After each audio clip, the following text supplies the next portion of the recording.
নবী করিম সাল্লাল্লাহু আলাইহি ওয়াসাল্লাম ফরমান, তিনটি আমলের দ্বারা বান্দা, যে ব্যক্তির ভিতরে তিনটি আমল থাকবে, ওই আমলের কারণে সে বান্দা আল্লাহর জান্নাতে প্রবেশ করতে পারবে না। আস্তাগফিরুল্লাহ ওয়া আতুবু ইলাইহি।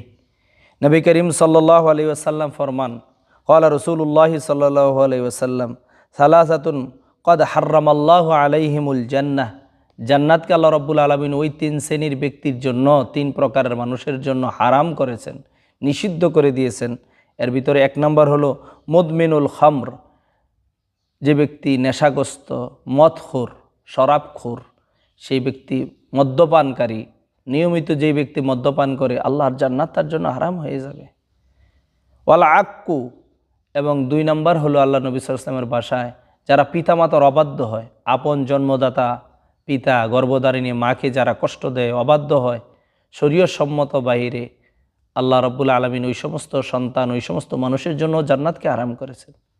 তৃতীয় শ্রেণীর মানুষ হলো ওয়াদ্দায়ুস আল্লাযী ইউকিররু ফি আহলিহিল খাবাস, সেই সমস্ত দায়ুস ব্যক্তি যারা নিজেদের অধীনস্থ, পরিবারস্থ ব্যক্তিদেরকে, সন্তানাদি বউ বাচ্চাদেরকে অশ্লীলতায় দেখার পরেও তারা তাদেরকে শাসন করে নাই, তাদেরকে বারণ করে নাই, নিষেধ করে নাই, সেই সমস্ত দায়ুস ব্যক্তিরাও জাহান্নাম যাবে, জান্নাত তাদের জন্য হারাম হয়ে যাবে।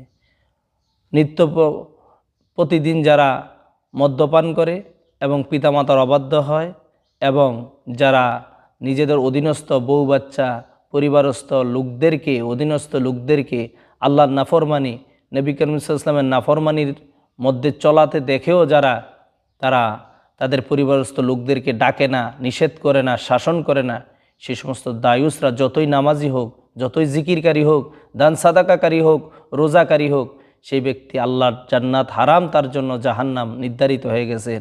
আসুন এই তিন প্রকার মানুষের তিনটি আমল থেকে আল্লাহ তাআলা আমাদেরকে হেফাজত করুন। সমস্ত হারাম থেকে আল্লাহ আমাদেরকে বর্জন করার তৌফিক দান করুন। পিতামাতা যাদের আছে তাদের সাথে সদ্ব্যবহার করার তৌফিক দান করুক, এবং নিজে এবং নিজের পরিবারস্থ সবাইকে আল্লাহ এবং তার রসুলের হুকুমের ভিতরে হুকুম পালন করার, নিষিদ্ধ জিনিসকে বর্জন করার তৌফিক দান করুক। আমিন।